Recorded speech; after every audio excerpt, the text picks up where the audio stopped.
กันอยู่ดนเลยนะนี่มันยังวะผ่านที่หมูป่าเห็นบ่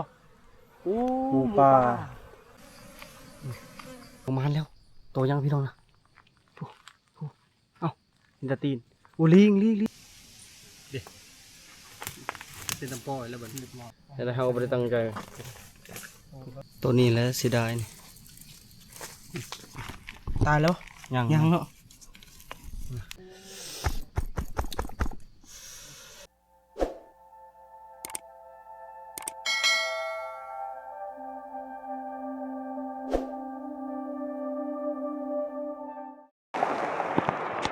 สบายดีพี่น้องสบายดีตอนบ่ายตอนนี้เกือบบ่ายสองแล้วกำลังเกี่ยมข้าวปลาหาอยู่เขากินเครื่องทองกันลงเครื่องเรียบร้อยแล้วกับโบพังก็ลักๆก็อยากไปยำให้เอาอะไรพี่น้องพ้นนี่แม่นบ่หยุดบ่เศร้าตกทุกมื้อตกทุกยามเลยแต่เขาออกจากป่ามื้อนั้นแล้วก็บ่หยุดบ่เศร้าแต่ว่าเขาจำเป็นต้องไปยำให้นะเพราะแห้วเฮาเนาะมื้อนี้เป็นมื้อที่8แล้วและมื้อนี้บ่เดือนก็ยังคาเวียกอยู่ว่าสิไปยำผู้เดียวแต่วานมื้อซื่อนี้แต่บ่เห็นก็ย่านลมนะแต่วันนี้เบิ่งลมก็สงัดลงก็เลยจะได้ก็ญาติเอาเวลาลีพี่น้องก็จะว่าชั้นซี่พี่น้องทุกคนมันก็มีเวียกมีภาระหน้าที่บ่คือกันแล้วก็เฮาก็อิงใส่ผลฟ้าอากาศนั่นแหละคือเฮาก็มันบ่ปลอดภัย 100% นะถ้าว่ามีพายุหรือว่าลมแรงเฮาก็เลยเบิ่งผลฟ้าอากาศ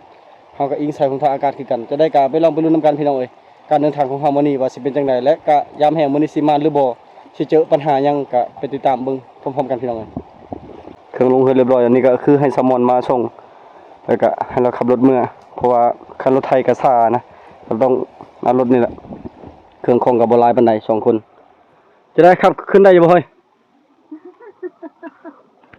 ย่านสบายดีเดี๋ยวให้สบายดีให้สมอนมาส่งพี่น้อย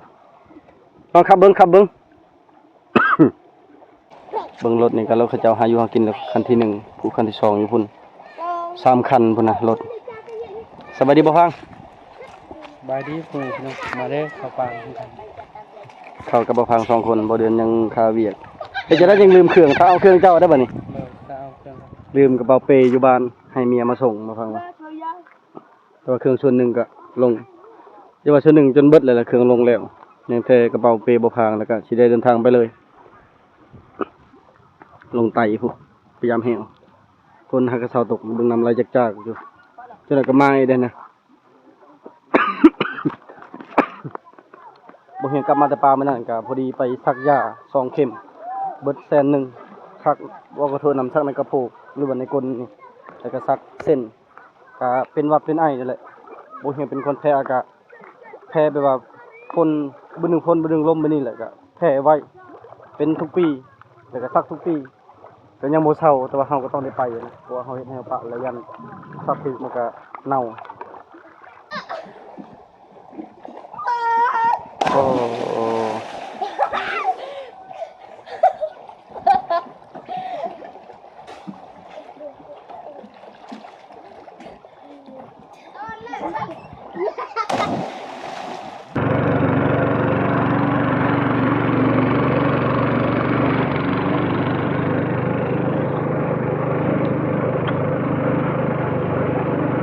แต่มือพ้นนี่นะฮะกับมือนี่แหละคือว่า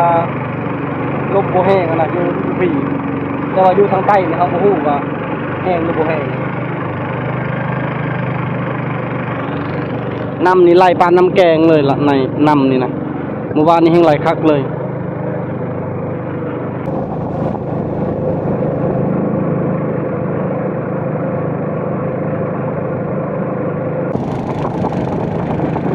ขี้เหงื่อนะมันผู้เท่านี้เบิดเต็มมาเลยนี่นะอ๋อขี้เหงื่อเต็มมาเลย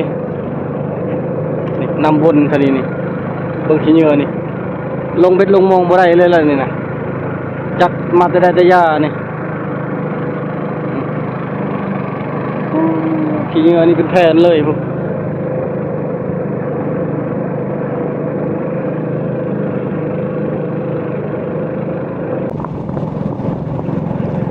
แถวนี้ลมแห้งคือเก่าขณะอยู่บ้านว่าบ่แห้งอยู่พี่ก็แห้งคือเก่านี่บ่พังว่าค่อยเลาะพังเอาแต่จริงน่ะทางนี้ลมมันสิแห้งมันทางพุ่นคันเอาไปพุ่นเลยมันก็แนวนึงอันนี้นะมันทับหน้าลมเลยทางนี้นะแต่ว่ามันข้อดีก็คือเฮาเลาะพังเอา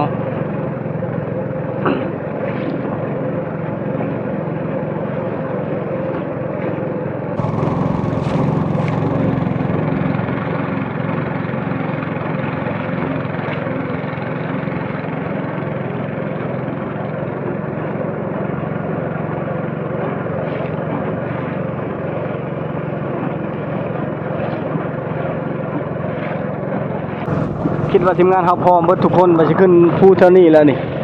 แถวนี้หมูหลายอะลิเมื่อวานนี้เขาได้ตัวหนึงถึงแฮวแล้วก็บางก่อนนั่นคือทีมงานบ้านเฮานั่นซ่องทิมเขาเจ้าเฮ็ดแฮวไว้อยู่เทิงนี่ได้หมูตลอดเลยเขาเจ้าเฮ็ดแบบจุนี่แม่นเขาเจ้าหาขายนะเฮ็ดแฮวไว้ขายอยู่บ้านเฮาน่ะหมูนั่นโลนึง80,000เอาข้างในออกตัดหัวตัดตีนออกเอาใส่เอาหยังออกแม่นโลละ80,000กีบเขาเจ้าได้แบบตลอดเลยนะอย่างมือละ2โต3โต4โตได้ผ่านผู้ไปนำเฮาตลอดหั่นเมื่อวานนี้นั่นตัวหนึงบางก่อนนั่นผ่านตัวหนึงหมูตัวหนึงแล้วก็บางก่อนอีกกะหมูตัวหนึงอันเม่นตัวหนึงกับเอเห็นตัวหนึงนะเพิ่นได้ตลอดเลยนะพยายามบ่มีมื้อใดยามแบบบ่ถึกตลอดเราเฮ็ดแถวนี้แหละนี่แถวเฮาเคยขึ้นไปนี่ท่านี้ก็แฮวเขาเจ้าท่านี้ก็แฮวเขาเจ้าแต่แฮวตัวนี้บ่มานคำพยายามแต่ละครั้งนั่นบ่ได้ขายบ่ได้กินมีแต่เน่ากับเน่าแถวนี้ลมแฮงเลยพี่น้องมันทับหน้าลมเลยลมมาแต่พุ่นกายนี่ไปก็ใครแน่มีแต่ให้บ่พังขี่เหือไปพุ่นแล้วก็ขอเลาะพังเอา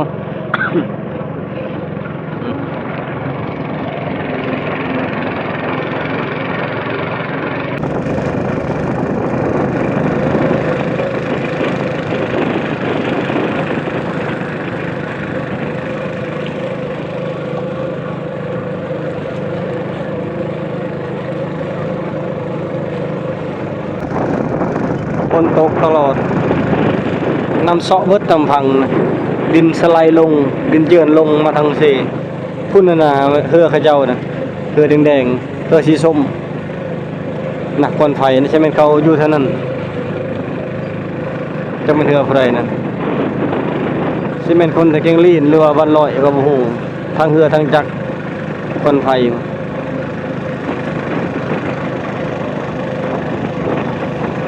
กล้วยพร้อมเขาอยู่นั่นรถนะควายก็อยู่นั่นหันควายนะ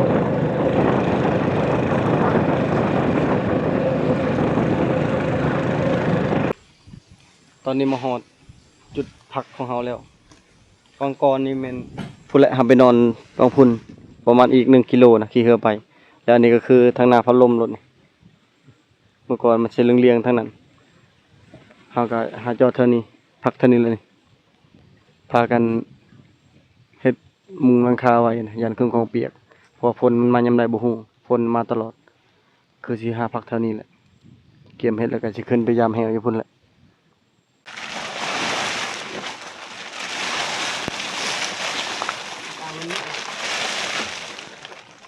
เอาทีนี้ไปไปนี่ล่ะแจ๊กมันมีพวกนี้มีพวกนี้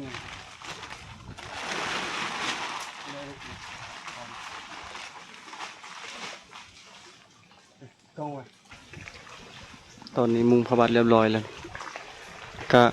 จะโอเคแล้วบนพักนะติดกับแคมเซ่รถนี่ออกมาพุ่นเชนแล้วก็มองจอเหือแล้วเอาเหือเข้ามาพี่น้ำนี่ขึ้นลดลงนะวังกรนี่มันผู้ฮอดคอนใหม่นี่ลงประมาณวังเม็ดปลายเลยมีแต่ปั่นเข่าแล้วก็สิขึ้นไปเลยทางพุ่นขึ้นไปยามแหวแล้วก็หากินเลยกับบ่พังสมบ่ปั่นเข่าอะไรบ่เฮียงกินแต่คำหนึ่งแล้วก็พอบ่มีอาหารตอนนี้ก็คือมุ่งหน้าขึ้นไปยามกับดักเฮาอยู่เทิงหมดเลย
ยุงลายหรือยุงเนี่ยแห้วเฮานะเกือบมันอยู่หลักสุดท้ายแล้วงัวควายบ่สามารถขึ้นไปได้นี่งัวควายก็อยู่เท่านี้หอยควายแต่ว่าหอยนี่นะหอยแต่ตอนเฮามาพุ่นแหละเดี๋ยวนี้ขึ้นเทิงๆแล้วเห็นควายอยู่เทิงเมื่อกี้นี้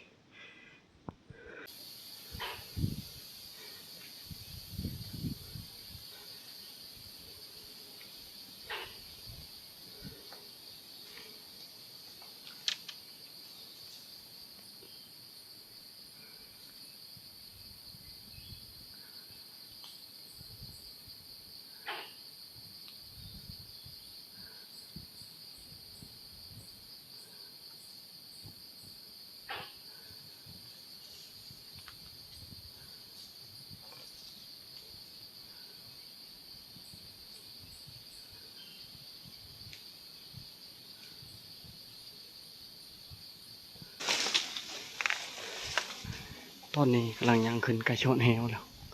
แฮวเขาอยู่เท่านี้มงนี้ก็คือมงไอ้ผู้อยู่มันนั่นระดับกุกนี่เบิ่งหอยพานเท่านี้ยังอยู่เท่านี้ไม่ต้องหอยพานเลย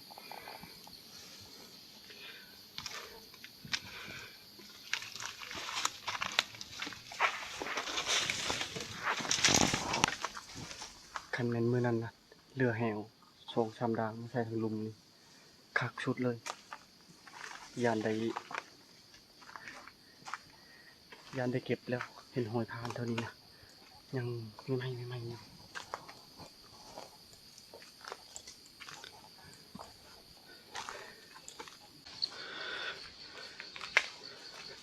พี่ตัวนี้ลั่นแล้วเด้ลั่นเรียบร้อยแล้วเนี่ยรับเบิ่งตัวนี้เลย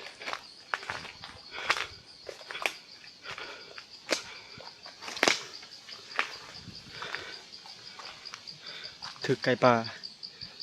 โอ้เหงาแล้วถือไก่ป่าไก่ป่า ไก่บ้านะ เบิ่งตีมัน เหลือแต่คน หลังแรก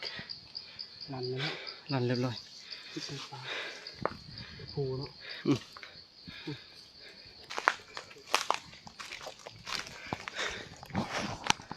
หลังมันถึง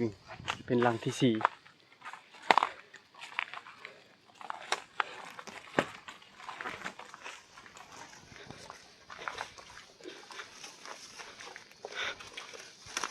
อู้ตัวนี้ยังมิดอยู่ตัวนี้เห็นเลยเห็นชายมันเดี๋ยวเขาแปลงคืนเลย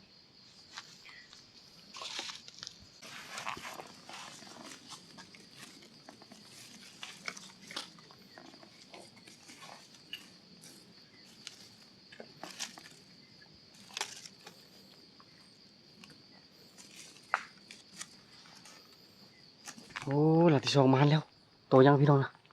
ผู้เอ้าเห็นแตาตีนโอ้ลิงโอ้ตายเลยไป ทางที่สาม โอ้ ถึงเนาะ ทำงานแล้วโอ้ถึงโอ้ลี เห็นอะไรปิดทิมแล้วบันนี้จับคอมันบีบจับคอมันแล้วก็แกแล้วก็ไปปล่อยเลยปล่อยเลย มันกัดที่อันนี้ โอ้ก้อนเหยียบก็ได้ถึกลิงพี่น้องเอ้ยพวกซองลังนี่ทำงานแล้ว อันนี้ เป็นหมูมันซอยไปจังเนาะ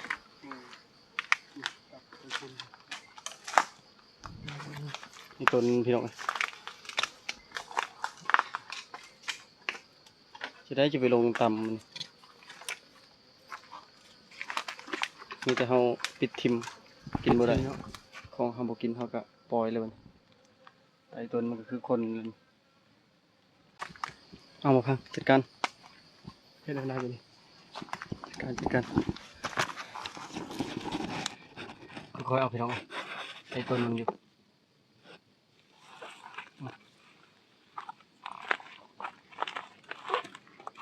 ลองคุกไป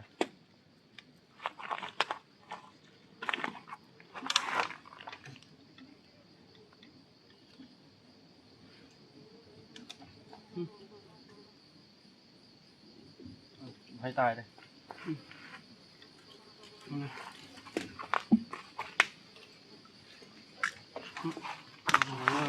มันบุกัดระวังได้บุกัดตัดทิ่มหรือเปล่าบ่ตัดกับบ่รอดเบิดเลยแขนมือตัดทิ่มแล้วก็ปล่อยเลยคนมันทายถึกลีมันจะลงต่ำน้อยเห็น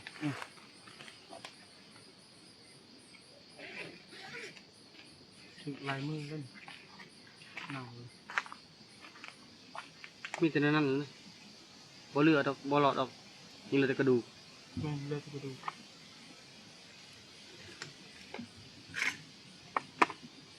ตัวแม่เนาะ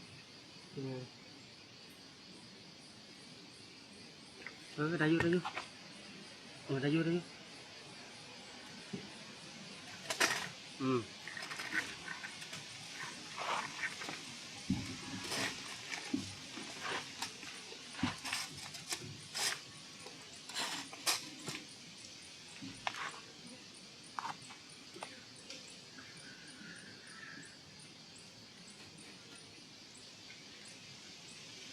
บริษัททำเด็กเป็นตำปล่อยแล้วแบบนี้ปล่อยแล้วมันเข้าบ่ปล่อยให้พิทแฮวก่อนนี่แล้วกันโอ้ปล่อยทางคุณให้พิทแฮวปล่อยจอยอะไรหน่อยจอยลายมือยังดีแต่โบตาปล่อยไปนี่เลยปะปล่อยไปเลยเด้อจะได้กระทงกระโทษอะไรจะได้เฮาไม่ได้ตั้งใจ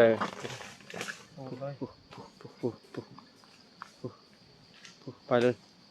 บ่ตายเนาะคิดว่าเนาะบ่ตายมันยังแห้งอยู่คุณน่ะขึ้นต้นไม้ยาวพี่น้องเอ้ยเฮ็ดจะได้หมูป่าได้เหี้ยเบิดเลยเท่านี้นะบ่มึงกินหน่อไม้นี่เท่านี้นี่แปลงใหม่เบิดนี่ใช่บ่ใช่คือบนเก่าอันนั้นเพิ่นอยู่ดนเลยนี่แต่จะเป็นมีลายโตอยู่มาซอยมันนะตัวนั้นก็ดึงไปลงพุ่นเลยนี่นะ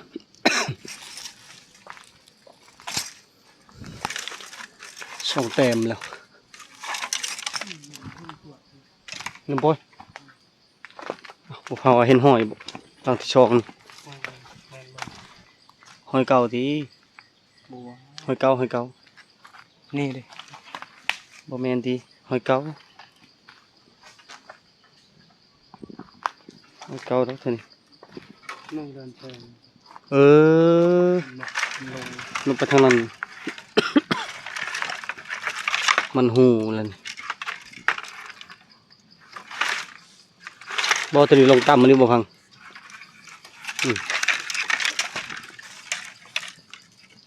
บ่พอดอดแปลงหลายก็ได้เอาแบบธรรมชาติเอา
พลาดเลยมันนี่บ่ได้เอาครีมมา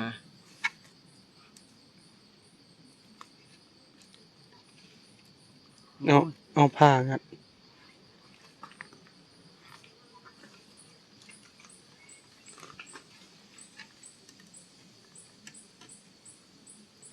จานดิ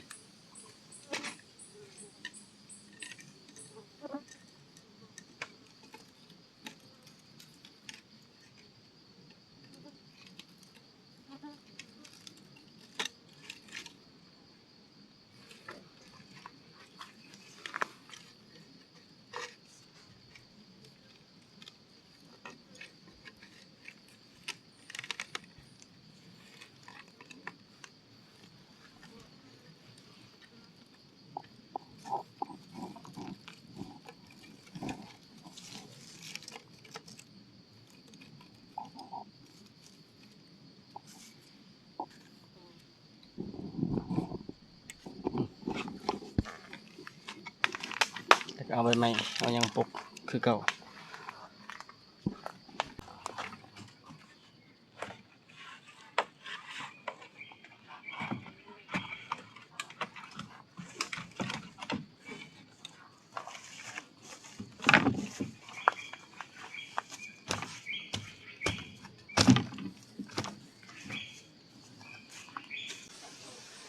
ตอนนี้แปลงเรียบร้อยแล้วคือตอนสภาพเก่าบ่อยากเห็นบันไดบนมันแปลนพวกมงอันเท่ากลางถึกดังนั้นบ่ถึกดังนี้แล้วก็ถึกดังนี้แล้วก็ดังนี้นะผ่านนำมันบ่ได้ไปบ่นั้นหอยมันขึ้นมามุงนี้เลยนี่ขึ้นมาแต่พุ่นขึ้นมามุงนี้เลยมันบ่เหยียบนั่นไปเบิ่งหลังตัวนั้นอีกบัดนี้ยามดังต่อไปอีกบัดนี้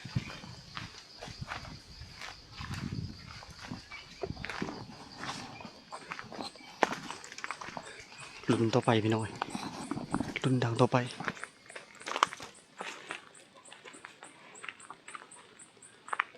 เขายามนี้เราบ่ต้องเข้าไปไกลเลยคือคอยเบิ่งพวกหมูมันก็โดดครบเลย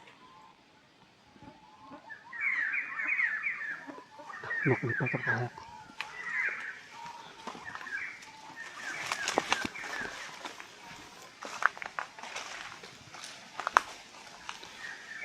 ดาวนี้ก็บ่ทำงานตัวนี้แหละเสียดายนี่เหลือแต่กระดูกไก่ตัวผูนี่เบิ่งเดือยมัน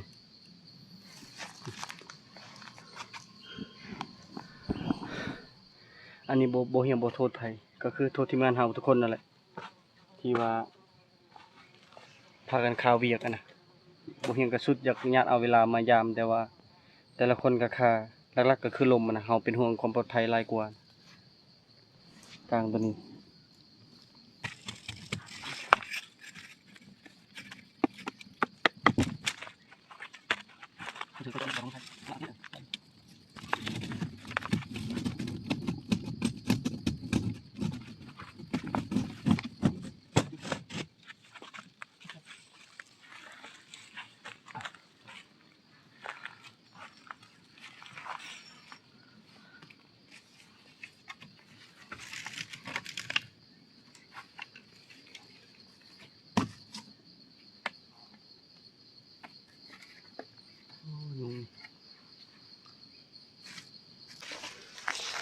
ร้อนอีกแล้วนี่โอ้ถึกไหม ไหมหักกระเทิงตกใส่ล้างนี่ก็ลั่นเลย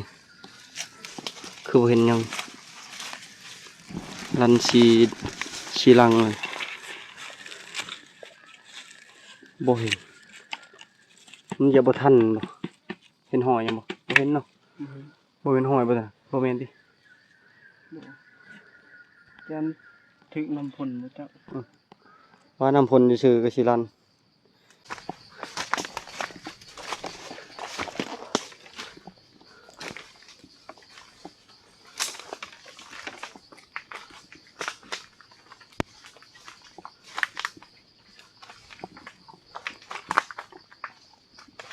หลังตอนทำงานแล้วตัวนี้เบิ่งยังบ่รันบ่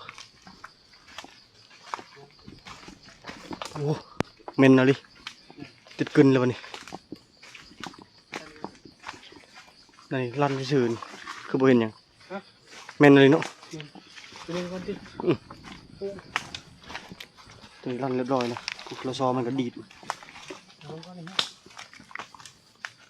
มันจะจำแปลงตัวนี้โอ้ตัวนี้ก่อน โอ้มันนะดิ ขึ้นแห้งเลย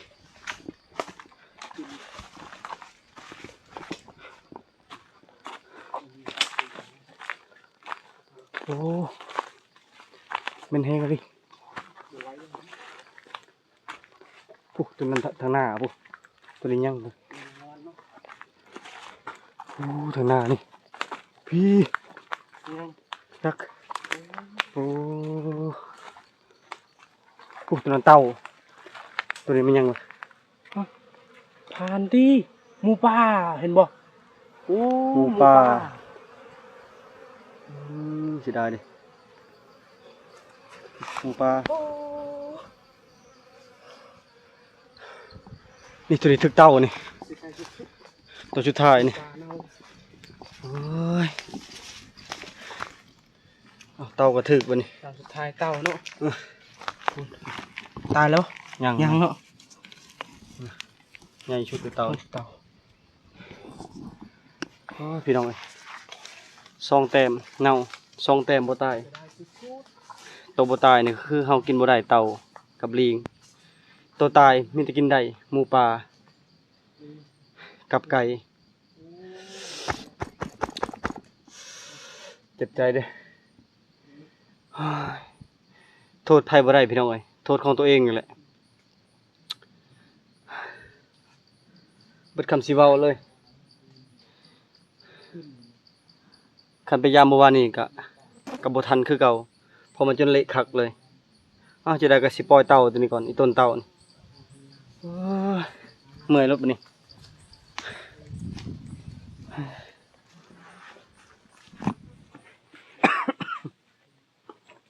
เฮาเฮ็ดนี่บนคักสุดนี่อันนี้คือเป็นนาภาเลยนี่นะอันนี้เสื้อแต่เก่าเด้เขาปะเป็นนาภาเลยนี่เลาะผู้สูงๆถึก4โตพี่น้องเอ้ยลั่นทั้งหมด7ด่างโอ้ยเสียดายกุดเสียดายเลย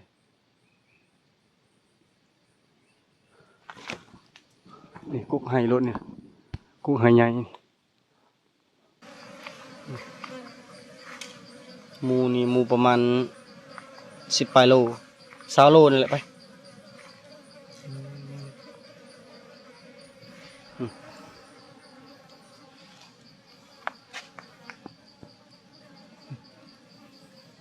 เฮ็ดนี่ก็คักสุดบนเฮ็ดนี่เสียดายเด้น่าจะถึกวังเฮามือที่3น่าจะถึกเลยเนาะคันมายามมือที่3น่าจะถึกเลยมือบ่เห็นปลาซ่อนปลาแก้วนะพวกเฮากลับจากนี่ก็เฮาเฮ็ดปะ2มือแล้ว มือที่3บ่เฮียงก็ไปซ่อนปลาแก้วมือที่4บ่ส่วนทีมงานบ่พางเพิ่นว่าค่าเวียกอยู่บ้านแล้วก็มือที่4ช่วงบ่เดินค่าเวียกมือที่5บ่เฮียงไปเวลาเมื่อวานนี้ก็ส่วนก็พอดีเรือเพบ่แม่นเรือไหลแล้วก็มามื้อนี้จะได้มายามคนจนร้อนเบิดเสียดายแต่ว่าโตบ่ใหญ่ปานใดโตนี่นะโตพอดีกินนะ2คนประมาณต้อง10ปลายโลบ่ฮอด20โล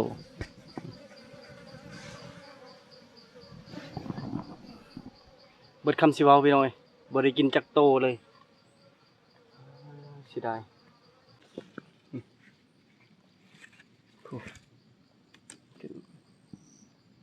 ใหญ่ลีเตานี่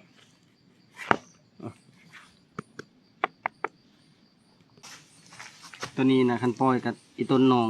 ยันบ่รอดบ่พางเราว่ากินได้แค่บ่พางเอามากินส่วนบ่เฮียงมันกินพวกนี้บ่ได้เอาละเบิ่ง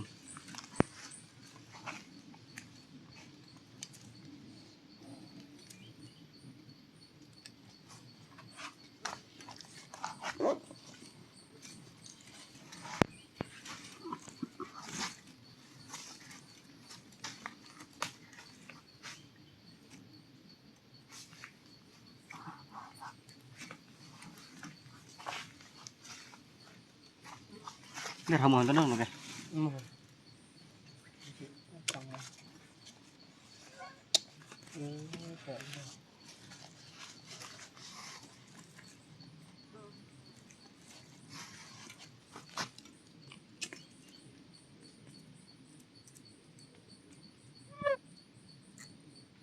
กูยาวเชื่อกูยาวไหมอยากกินมันมีตาระบาดกูยาวอะไรกู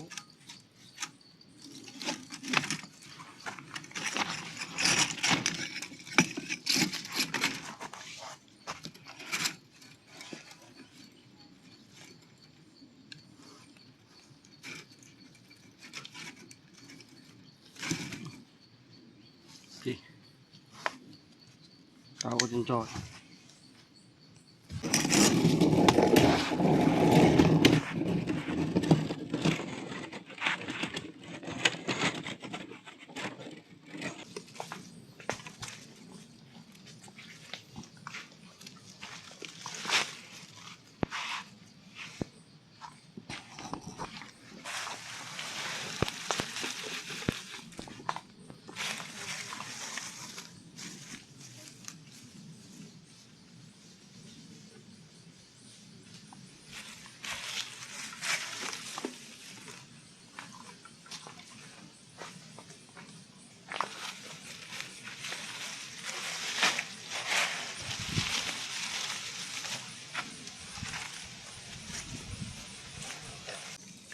หลังนี่ถึกนะบัดนี้กลางร้านนี้แล้วยังหลังตัวนั้นก็รันคือกัน อันนี้คืออัมบุไรเป็นหมูตัวผู้ตัวถึกนะโอ้ยเสียดายเลยอันนี้เนี่ยตามโบเฮียงเบิ้งนี่น่าจะแม่นมือที่3นะตามที่ FC แนะนำตามที่พ่อแม่พี่น้องเพิ่นบอกว่า3 มือให้พยายามนั่นคือสิเป็นมือนั้นเลยบังเอิญมือที่3ผัดมือที่ว่าเฮาฮอดบ้านมือที่2อะนะมือที่3เป็นมือต่อไป และช่วงนั้นช่วงเต็นที่เป็นพายุเข้ามาหลังจากที่เฮากลับไปนั่นน่าจะเป็น2 ลูกนะเข้ามาลาวนี่จนเฮ็ดให้น้ำท่วมครัวขาดไฟดับนี่แม่นอยู่บ้านเฮานี่แม่น24 ชั่วโมงแล้วตอนนี้ คือหากมาวังเฮาสิออกมานี่แหละดับแต่เมื่อวานนี่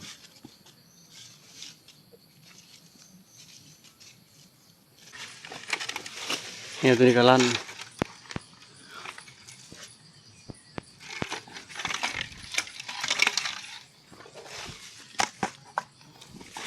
ตอนนี้คือเฮากางสำเร็จเรียบร้อยทุกหลังแล้วก็คือผาดพี่น้อง4 โตวแต่ก็บ่ได้กินบ่ได้จักโตเลยมีแต่เต้าบ่พังเอามือพุ่นน่ะแต่ว่าลิงเฮาก็ปล่อยเรียบร้อยเต้านี่ก็ยันบ่รอดอะนะปล่อยกับไอ้ต้นน้องก็เลยเอามือซะแต่ว่า2 โตวนี่ไก่กับหมูป่าละแม่นเละวิทย์ว่าเน่ามันเละเลยนะบ่เห็นหยังเลยเหลือแต่กระดูกชิ้นส่วนแบบนี้ซื่อเอาไปหายิงและรัดแรงพี่น้องพอสิได้กับของตัวหนึงนกตัวหนึงก็พอ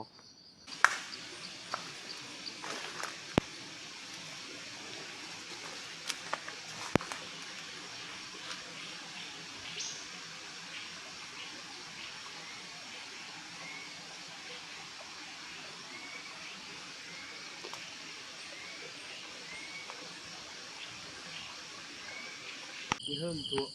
จะไปมานะ จากอะ พุ่นน่ะ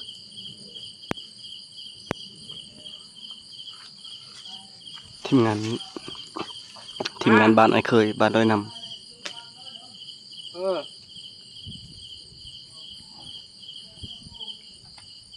มันบ่พัง ยิงกระหอบ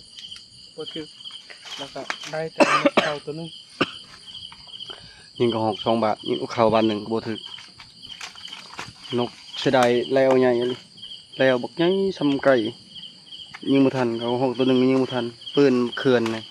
แต่บ่เดินเอาไปแล้วไปปลา2 เทื่อบ่เดินถือนะทีมงานเขาเจ้า2 คนสุดท้ายก็บ่วิทย์เอาไม้ลงมาฮอดบ่พังได้นกเข้าตัวหนึงแล้วบ่เฮียงเมื่อกี้นี่หาหน่อไม้แล้วก็เห็นนกเข้าตัวหนึงยิงเอานกเข้าได้นกเข้า2 โตวตอนนี้แล้วก็ต้มหน่อไม้เผากีมังเพชรนี่นก2 โตวต้มหน่อไม้จูดมาเด้อพี่น้องกินข้าวนำกันข้าวเที่ยงบ่เฮียงปั่นแต่คำเดียวคิดว่าสิได้กินนำเนี่ยโอ้หมดลายเลยคิดว่าจะได้กินน้ำแหวสุดท้ายแหวก็ ถึกลิงมันถึกเห็นยังว่าพอได้อบอาหารของมันนี่ก็มีแต่นี่แหละหน่อไม้โจดแล้วก็นก มาพี่น้อง ใส่เบ็ดกับบ่ฟางกับบ่ถึก มากินข้าวนำกัน หมดหลายดิกลางคืนลมแห้งอะไรกลางคืนนี่เสียงใบพัดนี่ป๊าดซ้ำกับเสียงยนต์เลยหวบบินบังแห้งเสียดายอยู่พี่น้องมันนี่แต่ก็ย่าและจมไปกับบ่ได้คืนมีแต่เฮาพยายามต่อไปจะเบิ่งคันว่ามันบ่มีหยังค้างคาแท้คันมีคันค้างคาก็สิเปลี่ยนกันไปเบิ่งเปลี่ยนกันไปยามปกตินะอยู่บ้านเฮาเนี่ยคันการที่เฮาไปเฮ็ดแห่เฮ็ดหยังก็แล้วแต่ไปยามครั้งแรกคือมื้อนี้เป็นมื้อแรกและต้องไปให้ครบ3คนที่เฮ็ดนำกันหั่นแต่ว่าเฮาก็ถ้าให้ครบ3คนตลอดจนมันดนแบบนี้แหละมันซาผู้ใดก็บ่พร้อมผู้ใดก็บ่ว่างแบบนี้นะแล้วก็บวกกับลมพายุเข้านี่ก็เลยเฮ็ดให้หมู่เน่าแต่ก็บ่เป็นหยังจะได้ก็ต้องขออภัยและขอบใจทุกคนที่แนะนำเฮาก็พยายามปรับปรุงแก้ไขและวันนี้ก็ขอนอนพักผ่อนก่อนมีแต่มื้อเช้าก็สิไปหารัดเช้าหาการรัดเช้าเลยสำหรับคลิปนี้ไปก่อนพี่น้องเด้อบ๊ายบาย